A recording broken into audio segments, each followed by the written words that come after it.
19h à Cotonou, fidèles amis internautes de EZAE TV, bonsoir. Merci d'être au rendez-vous de la grande édition du journal télévisé sur EZAE TV. Dans un instant, les principaux titres des informations à développer.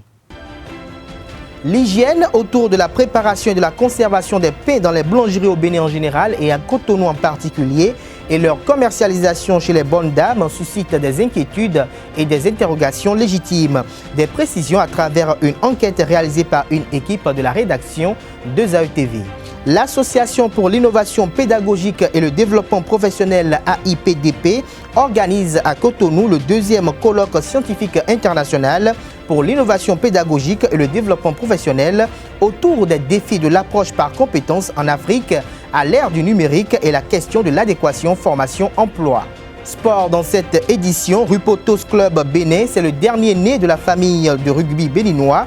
L'assemblée générale constitutive de cette association Omnisport s'est déroulée le samedi 13 juillet dernier au siège du groupe EZAE Sisak Bedjromedi. Le compte rendu dans ce 19h.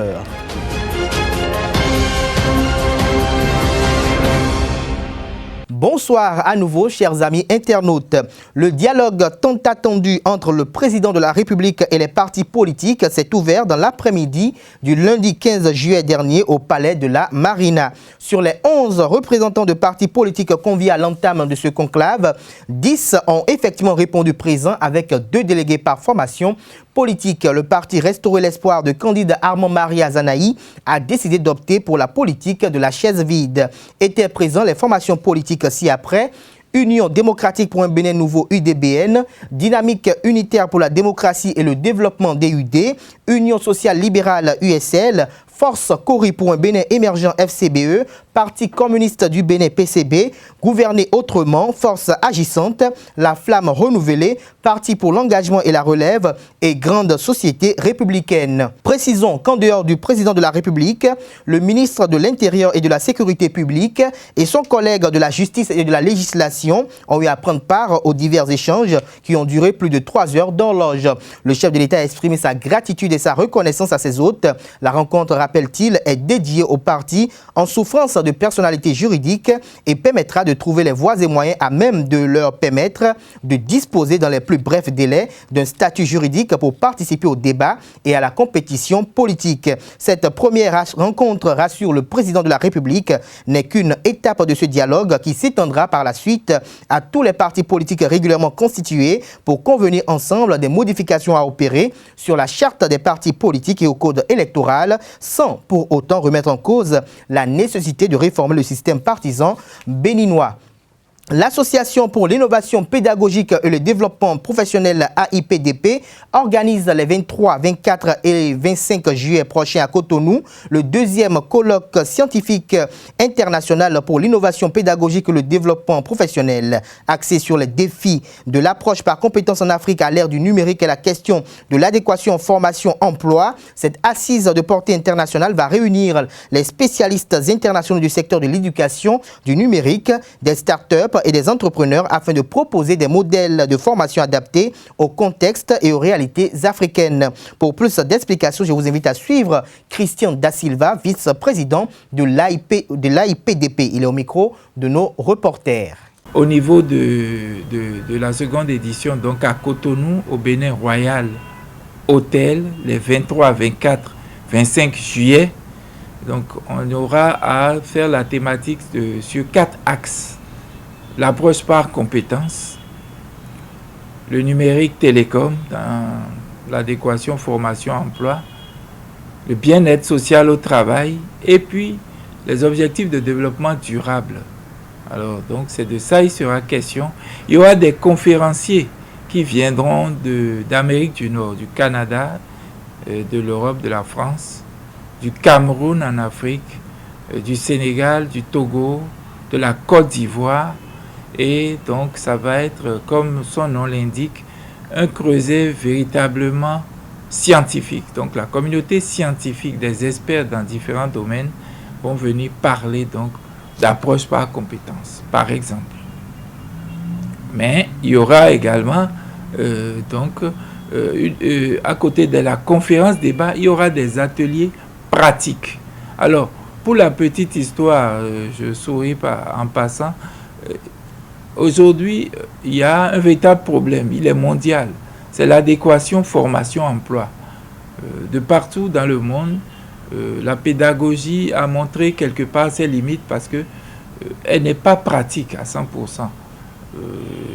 Les gens sont formés, les diplômes sont donnés, mais dans la pratique emploi, il faut encore entreprendre, il faut encore apprendre, il faut encore enseigner, il faut encore former.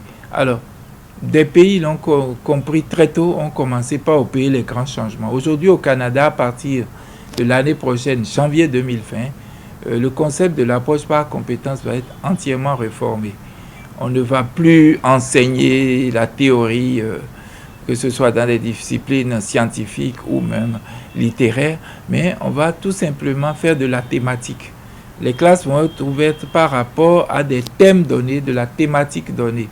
Par exemple, on parle d'énergie renouvelable, on parle de sciences de la nature, on parle donc de écologie, de pollution. Donc, ces thèmes-là vont être débattus, présentés et les différentes solutions pour pouvoir y remédier, les comprendre, mieux les contextualiser seront enseignées. On verra si il faut donc développer un programme, par exemple, précis par rapport aux dérivés tels qu'on le voit en mathématiques, ou bien plutôt voir de quelle manière une partie donc, de la technologie sera enseignée pour mieux appréhender aujourd'hui tout ce qui concerne la pollution, l'environnement, ainsi de suite. Donc, voilà donc quelque chose qui va fortement impacter d'abord les apprenants, mais aussi les sachants, parce que ce collectif d'experts qui vient, c'est des personnes bien averties, c'est des personnes qui sont en réalité dans le système formation pour des apprenants, mais aussi formation des formateurs. Alors donc, c'est un grand rendez-vous. C'est une façon pour nous de pouvoir un tout petit peu donner notre contribution patriotique à ce qui se fait dans le programme d'ajustement structurel, mais surtout dans le programme d'action du gouvernement du président Patrice Talon. Donc nous autres, en tant que AIPDP Bénin, et pour ce qui me concerne, je suis le vice-président donc sur le Bénin de l'association. Donc nous avons porté cela, nous nous sommes battus à Yaoundé à la première édition pour que le Bénin abrite la seconde édition. Restons avec Christian Da Silva, vice-président de l'Association pour l'innovation pédagogique et le développement professionnel AIPDP et actuel directeur général adjoint de Bénin Télécom Infrastructure SA. Il nous revient avec des précisions sur la particularité de ce colloque et son intérêt. Le colloque, déjà, à la différence avec un atelier, un séminaire et autres, c'est d'abord une communauté scientifique, colloque scientifique international. C'est d'abord des personnes qui ont assez d'expérience dans leur domaine, que ce soit le domaine du numérique, le domaine pédagogique, de l'approche par compétence, le domaine des ODD, Objectifs de développement durable. Donc c'est des personnes, aujourd'hui, comme je vous le disais tout à l'heure, c'est facile de vérifier tout cela. Et comme je l'ai dit, nous attendons que tout le monde arrive. Alors, l'intérêt, c'est tout simple. On va pouvoir, premièrement, développer à partir, sur les 3 jours, des thématiques. Il y aura des panels, des conférences qui seront faites avec donc des thématiques données. Et à la suite de ces conférences, il y aura des ateliers pratiques. Ateliers pratiques, par exemple, pour pouvoir expliquer. Des gens vont se mettre dans des situations, par exemple, de classe numérique pléthorique, avec des sujets purement pédagogiques dans le délivré, le cours. Et des ateliers seront faits. Des gens peuvent même venir avec des sujets pratique et poser leurs problèmes. Et donc ces sujets-là seront tout simplement mis en évaluation, les sujets vont être repris par des experts qui vont franchement montrer un peu la méthode pour pouvoir transmettre, communiquer, parler, approche par compétence, parler télécom numérique, parler bien-être social au travail et beaucoup d'autres choses. Donc, c'est des solutions qui vont être franchement, je ne dirais pas plus, c'est des solutions qui vont vraiment rassurer et l'apprenant, rassurer et l'enseignant et le sachant et tout. Alors donc, aujourd'hui, le Bénin, comme je le dis, va être une fois encore connu parce que nous, après ce colloque, nous allons publier tous les résultats scientifiques de nos débats dans un magazine. Et en plus, sur la toile avec nos partenariats au niveau du Québec, par exemple, UQAM, Université de Québec à Montréal, et également Université de Sherbrooke, nous allons donc sur leur page, sur leur site, communiquer un peu tout cela, faire valoir un peu les contenus, mais aussi faire promouvoir tous ceux-là qui ont participé à ce colloque. Donc, c'est de dire que nous accueillons encore, on pourrait accueillir encore des personnes qui veulent faire des communications, des personnes qui veulent participer en tant que panélistes pour parler de l'expérience du Bénin, le cas du Bénin par rapport à ces choses-là. Le microcrédit consiste en l'attribution de prêts de faible montant à des entrepreneurs ou à des artisans qui ne peuvent pas accéder aux prêts bancaires classiques. Plusieurs pays ayant un seuil de pauvreté inquiétant y font recours afin de sortir de l'ornière. Cependant, pour Herman Kekere, consultant en politique publique, les microcrédits n'ont jamais réussi à sortir un pays de la pauvreté. Il propose le modèle brésilien. Pour plus d'explications, je vous invite à suivre un extrait d'une de ses présentations effectuées à cet effet. Il est au micro de nos reporter. Actuellement au Bénin, on distribue, je crois, 50 000 francs aux femmes les plus démunies pour leur demander de faire un commerce. Est-ce qu'on est fier de continuer à vendre les beignets au bord de la rue? C'est ça le renforcement du capital humain? Moi, en y réfléchissant, je suis allé chercher le modèle brésilien. Qu'a fait Lula quand il a pris le pouvoir? Il a voulu faire les microfinances.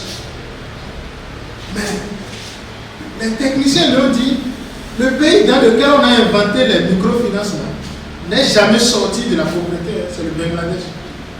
Ils sont plus pauvres que le Bénin. C'est vrai, ce n'est pas... La microfinance n'a jamais développé une économie. Un pays, citez-moi un seul pays qui a eu une population qui est sortie de la misère grâce aux microfinances. Non. Parce que une femme à qui on remet 50 000 francs,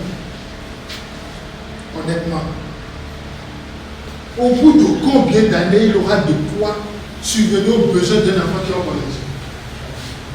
C'est les baigner au bord de la mer, la mouiller là. La solution, ce que moi personnellement je propose, tiré du modèle brésilien, c'est que les parents sont responsabilisés par rapport à la scolarisation des enfants. La loi leur impose de maintenir dans un système de formation. Ça peut être l'école, c'est pas normale, ça peut être une formation professionnelle. En tout cas, jusqu'à l'âge de 17 ans, tu es à l'école. On ne veut pas savoir là où tu es. Très tôt, les gens ont compris que pourquoi les enfants quittaient l'école? Parce que les parents n'ont pas les moyens de subvenir aux besoins de l'enfant. Et quand c'est comme ça,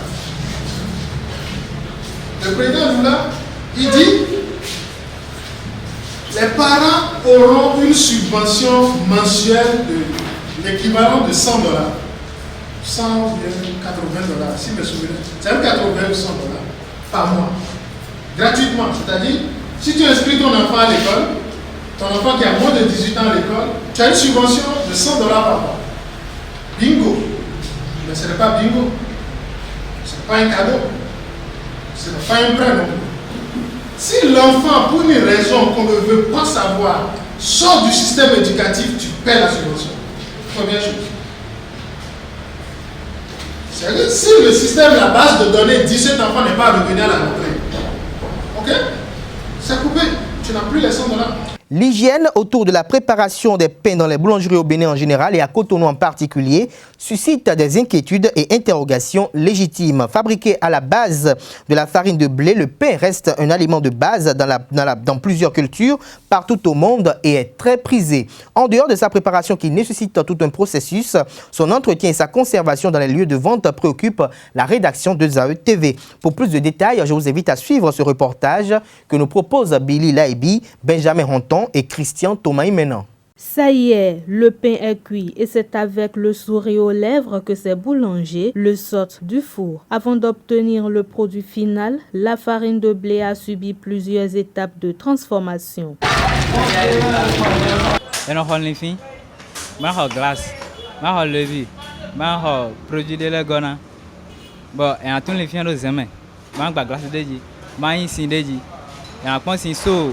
Les filles n'habitent tous les hommes, de ça que la pensée n'habite na djadji, benayon, benak peganji, benak conscient de ji, benak 2 machines pour mélanger pour produire le coup. Benamot et un content à Denis, pour nous, et bien, et non, nous comme des boys, et non dit bonnet. Benak tisé nous en l'eau, benak béton, et béton, Belotavoji, et le même lien donné. À Belotavoji, et d'autant, au moins 30 minutes, à Belotavoji. Bon, maintenant j'ai venu dire, et les mille dit dans le final, et dans et tiens d'eau, et ben qu'on boit pas dans et le temps les nables selon le vue des doigts, s'ils font un enfant au dé. Et en comptant à Denis, bon et qu'on a duré une temps dans nos semaines tendées, bon a dû chauffer. Bon, tu vois, on a déjà dit, et j'ai dit, pain on a déjà dit, on dit normal. Tu vois, on a deux pains, et on s'y reprend, mais on s'y reprend, mais on a des vapeurs de temps, vapeurs on a Bien qu'il l'apprécie pour sa présentation et sa saveur, la plupart des consommateurs s'inquiètent de l'aspect hygiénique du produit.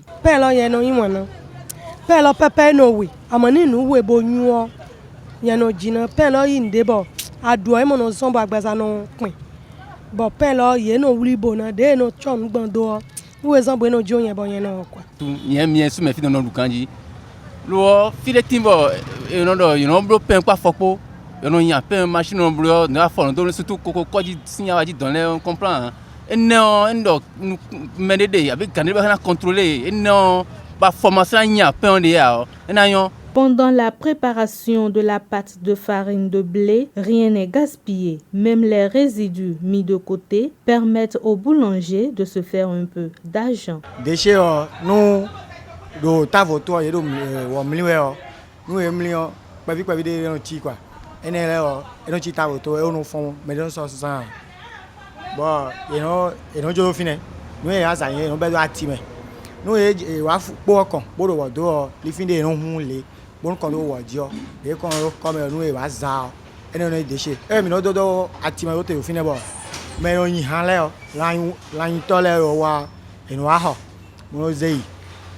Nous et le do bon, des têtes à former, mais on les connaît. Les bonnes dames, quant à elles, se plaisent dans leur activité, mais souhaitent tout de même une révision par rapport à la qualité et surtout la quantité. Boulanger là dessus, non plus bonnier ta. Pour peu mi tonner sur un peu de l'huile. Amande na ba na mi lo.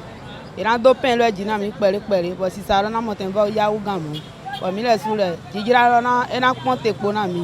Le pain est un bon aliment, mais sa consommation excessive peut nuire à la santé. Sport à présent dans cette édition, Rupotos Club Bénin, c'est le dernier né de la famille du rugby béninois. L'Assemblée générale constitutive de cette association Omnisport s'est déroulée le samedi 13 juillet 2019 au siège du groupe ESAE Sisak Bedjomede. À l'issue des travaux, Hugues Ariost Sagbo est porté à la tête du premier bureau exécutif de l'association pour les 4 prochaines années. Larios Adiagbenon pour le compte rendu. Il est fondé entre les adhérents présents statut d'une association régie par la loi du 1er juillet 1901 ayant pour titre Association sportive Rupotos Bénin. Lecture, amendement et adoption des textes. Rupotos Club Bénin prend corps dans l'arène des associations sportives ce samedi 13 juillet 2019 à USAE pour œuvrer à la promotion de la balle ovale au Bénin. Pour mettre en application cette mission, les délégués ont élu Hugues Sagbo à la tête d'un bureau exécutif de 11 membres. Comme vision à la tête de ce bureau, c'est au terme du mandat pouvoir vraiment donner une visibilité sur le plan national, sous-régional et pourquoi pas régional à cette association. C'est un sport collectif qui, à tort ou à raison, est vu comme un sport brutal, alors que rien n'y fit. C'est une discipline qui vraiment a des thérapeutiques sur la santé des athlètes qui le pratiquent. Pour réaliser cette vision, Rupotos peut compter sur le soutien des instances fêtières. Le représentant du Comité national olympique et sportif béninois, Fernando Jesus, donne déjà des pistes à ses membres. Le premier message à l'endroit de Rupotos Club, c'est de mettre l'accent sur le développement du rugby féminin.